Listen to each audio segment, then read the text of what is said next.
Taste that. No one inside that shining glass building knew that the soaking wet woman who walked in at 9:07 had just walked 8 miles through the rain. And no one knew that the CEO had seen every step she took before she ever touched the company's front door. That morning, the rain came pouring down over the city as if the sky had been waiting for a reason to break open. Denise Carter walked along the shoulder of a 4-lane road, one hand clutching her folder tightly against her chest, the other pulling her old blazer closer around her body. Rainwater ran down her face, slipped beneath her collar, and soaked into the leather shoes already peeling slightly at the toes.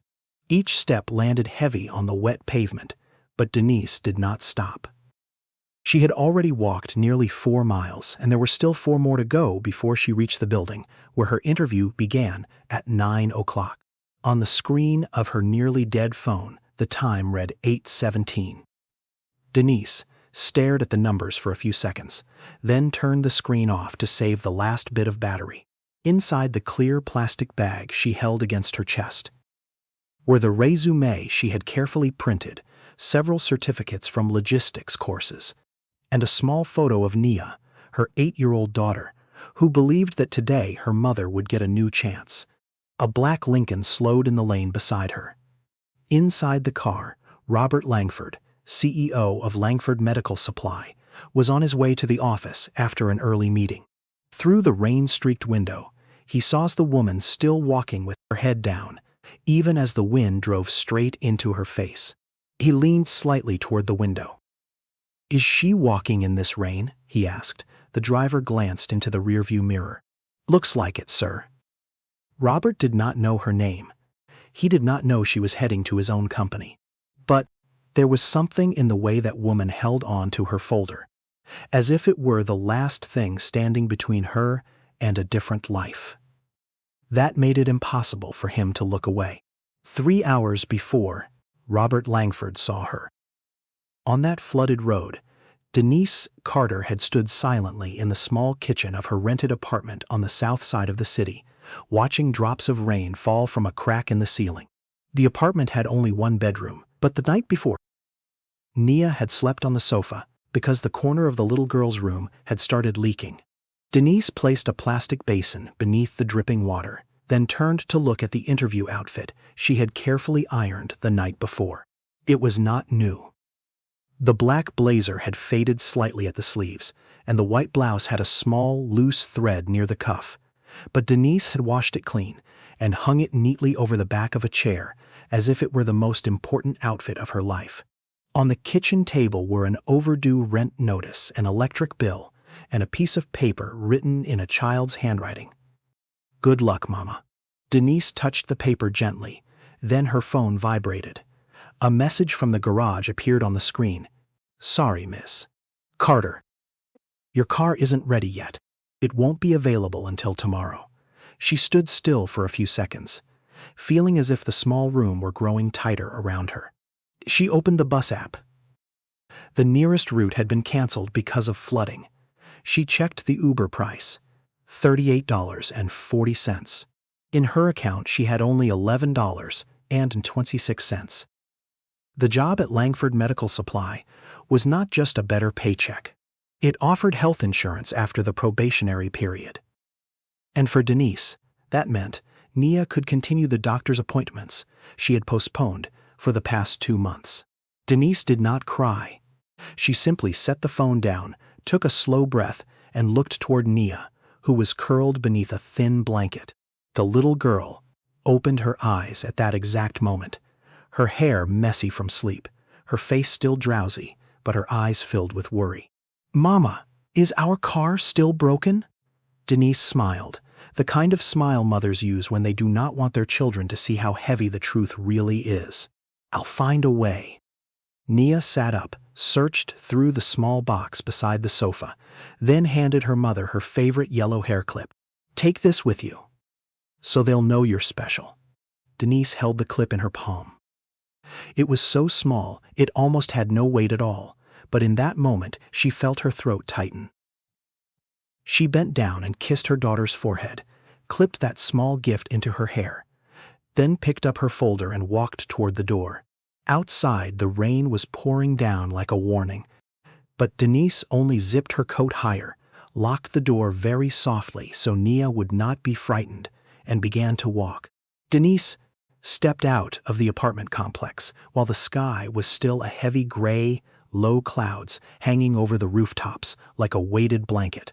The road in front of her was already flooded in long stretches, rainwater running along the curb, carrying leaves, scraps of paper, and all the small things people usually never noticed on a rushed morning.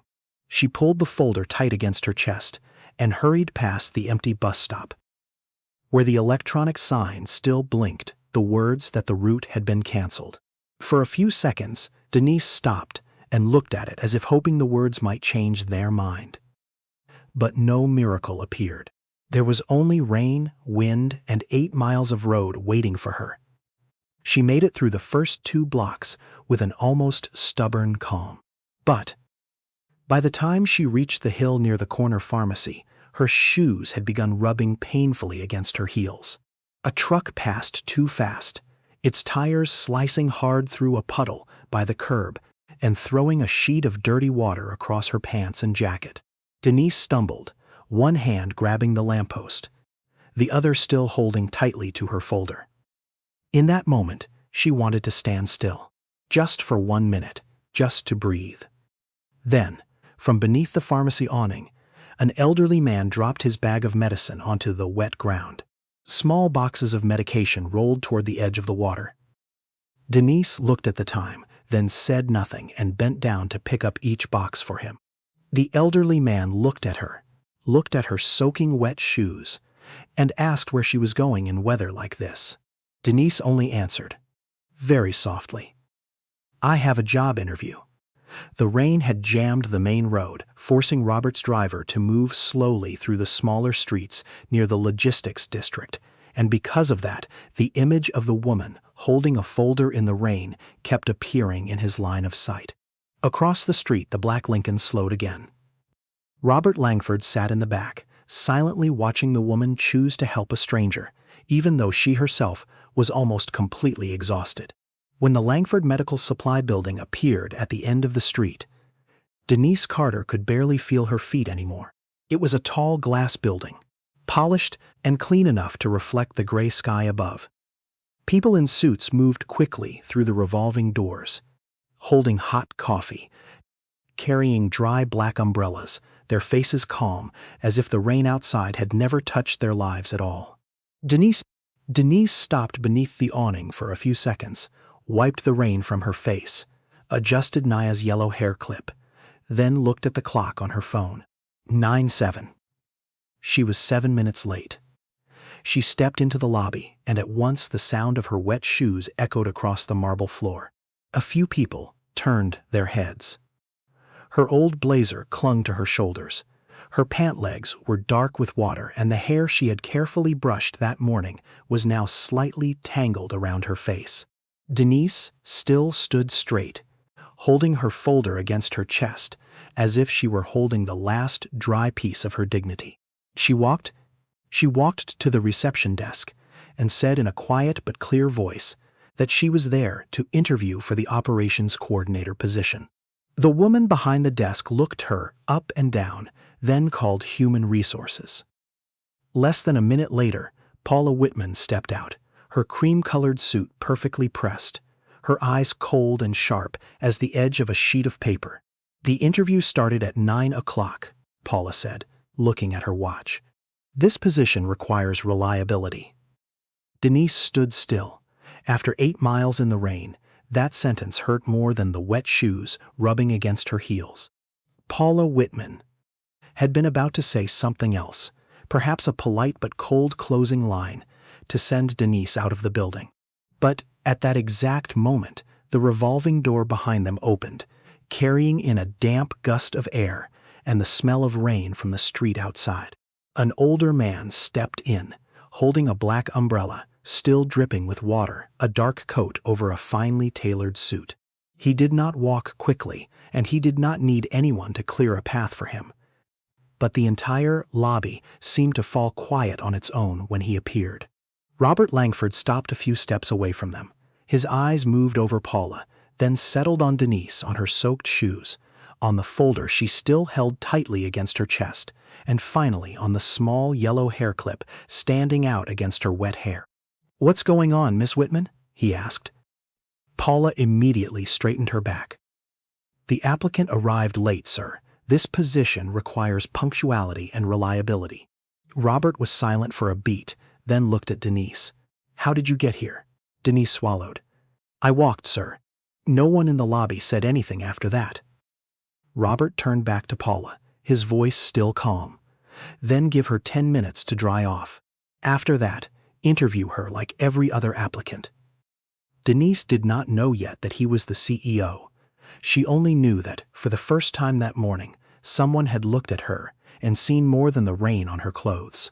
An older employee led Denise into a small break room behind the lobby, where there was a coffee machine, a few paper cups, and cold white light reflecting off a metal tabletop.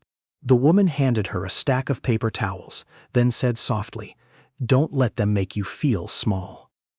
Denise nodded, but when the door closed, her hands finally began to shake. She opened her folder and checked each page. Her resume was still readable, but the edges of the paper had curled from the dampness. One logistics certificate was slightly blurred in the lower corner. Denise laid them on the table, smoothed them flat with the palm of her hand, then looked at the yellow hair clip in the mirror. She thought of Nia, thought of the good luck mama note on the kitchen table, and told herself she could not walk into that room like someone asking for pity. 10 minutes later, Denise sat in the interview room, facing Paula Whitman and Mark Ellison, the company's operations manager. At the end of the table, there was an empty chair, but no one explained who it was for. Paula flipped through Denise's file with an unreadable expression, then asked the first question in a sharp voice. "Do you think we can trust someone who is late on the most important day of her life?" Denise placed both hands on her knees to steady herself. "You don't have to trust me because I walked here," she said. "You can trust me because even though everything was against me this morning, I still showed up." Mark looked up. Paula continued asking about warehouse experience, delivery schedules, wrong item codes, and drivers running late on their routes. Denise answered slowly, without using fancy words. She talked about night shifts in the warehouse, about the checklist she had created herself to reduce packing errors, about how she called each driver by route instead of waiting for the system to update. When she finished, Mark was no longer looking at her wet clothes. He was looking at her like someone who truly understood the job. When Denise left the interview room, she did not know whether she had done well enough. Paula said nothing except a short thank you, and Mark only nodded, his eyes still thoughtful. As if he were weighing something he was not ready to say. Denise sat down on the long bench in the hallway, placed her folder on her lap, and tried not to pay attention to the cold numbness spreading from her wet shoes up to her ankles. On the wall across from her, a large screen played polished images of Langford Medical Supply. Clean trucks, modern warehouses, doctors shaking hands with company employees in perfect white light. Everything on the screen was neat, on time, without rain, without mud, without a single mother who had walked 8 miles just to ask for a chance. A few minutes later, a young woman stepped out of the elevator. Her name was Brittany Cole, wearing a well-fitted pale blue suit, her hair softly blown out, her high heels dry, and a brand new folder in her hand. Paula greeted her with an entirely different smile, warmer, lighter, almost familiar. Denise overheard that Brittany was the niece of a major partner in the industry, and just from the way Paula placed a hand on her back and led her into the room, Denise understood exactly where she stood. But then the conference room door swung open. Mark stepped out with his phone pressed to his ear, his face tense. A shipment of breathing equipment for the local hospital had been sent to the wrong delivery gate. The driver did not know where to go, and the hospital kept calling. Paula turned pale. Brittany stood still, Denise slowly looked up when she heard Mark mention the East Gate, and in her mind, the logistics map appeared on its own. Denise stood up before she had time to wonder whether she should stay silent. She stepped closer to Mark, her voice still quiet but firm. "Excuse me, did you just say the driver is at the East Gate?" Mark turned to look at her, his expression both surprised and impatient. Denise did not wait for anyone to invite her into the situation. She pointed to the warehouse map open on a nearby computer screen and said that if this was the breathing equipment being sent to St. Anne's Hospital, then the route code should not go through the East Gate. That gate was for returns and service vehicles, while urgent medical shipments had to enter through the North Gate, where there was staff assigned to receive them directly. Paula frowned as if she wanted to stop her, but Mark had already brought the phone closer. Denise asked for the order code, the truck number, then requested confirmation of the recipient's name at the hospital. She told Mark to call North Gate Security first, not to call the driver again, because the driver was confused and might circle around the wrong way again. Then she told him to have the delivery confirmation paperwork ready, so when the truck turned around and arrived, they would not lose another 15 minutes to procedure. In the room, no one was looking at Denise's wet shoes anymore. 12 minutes later, Mark received word that the truck had entered the correct gate and the shipment had left on time. He lowered the phone and looked at Denise as if he had just seen something he should have seen from the beginning. The conference room door opened. Robert Langford stepped in and placed the still wet black umbrella beside the table. Denise froze when she recognized the man from the lobby. Robert looked at her, his voice lowering. "I saw you before anyone in this building truly saw you." Denise stood still in the middle of the room, her hands still cold from the rainwater, but for the first time that day, she did not feel small anymore. Robert Langford did not speak to her with pity in his voice. He briefly told her that he had seen her walking in the rain, seen her stop to help an elderly man outside the pharmacy, seen her step into this building with a wet folder but her back still straight. Then he looked at Paula, looked at Mark, and finally looked back at Denise. "But that is not why I want to hire you," he said. "The reason is that when this company faced a real problem, you were the only person in the room who knew what to do." Denise lowered her eyes, as if afraid that if she looked at anyone too long, the tears would fall. She said very softly that she did not want to be hired out of pity. Robert nodded, calm as if he had been waiting for that answer. "Then good," he replied, "because this is not pity. This is a job." Mark smiled. Paula said nothing. Denise's phone vibrated in her pocket. Nia's name appeared on the screen. Denise asked permission to take the call and pressed the phone to her ear with a slightly trembling hand. "Mama," the little girl's voice came through, small and worried. "Did you make it in time?" Denise looked around the room, looked at the black umbrella on the table, looked at her wet shoes on the shining floor. Then she smiled through her tears. "Yes, baby," she said. "I made it in time." 1 month later, Denise Carter walked into Langford Medical Supply on her first morning as an official employee. It was not raining that day. Early sunlight fell across the building's large glass windows, reflecting down onto the marble floor where she had once stood with soaked shoes, and a heart heavy with the fear of being rejected. Today, those shoes were still the same old shoes, but she had polished them carefully the night before. The black blazer still was not new, but on her chest she now wore an employee badge with the name Denise Carter, Operations Coordinator. As she passed the reception desk, the woman who had once looked her up and down that day stood and said, "Good morning, Miss Carter." Denise paused for a beat, then smiled back. There was no loud pride in that smile, only the peace of someone who had survived a very long day and refused to let it break her. In her new desk drawer, Denise placed Nia's yellow hair clip beside a small framed photo of the two of them. Every time she saw it, she remembered the rainy morning, the 8-mile road, the wet folder, and the moment she thought she had lost everything, simply because she was 7 minutes late.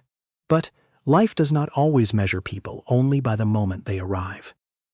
It also sees how they keep walking when no one opens the door, how they hold on to kindness when they themselves are exhausted, and how they prove their worth through action when the final opportunity appears.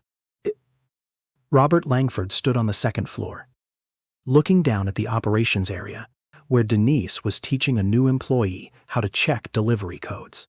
He said nothing. He only smiled, like a man who knew his company had just hired more than an employee. Sometimes the strongest resume is not written on paper. Sometimes it is a single mother who walks 8 miles in the rain, keeps her back straight, keeps her heart kind, and still steps into the room where her life is about to change.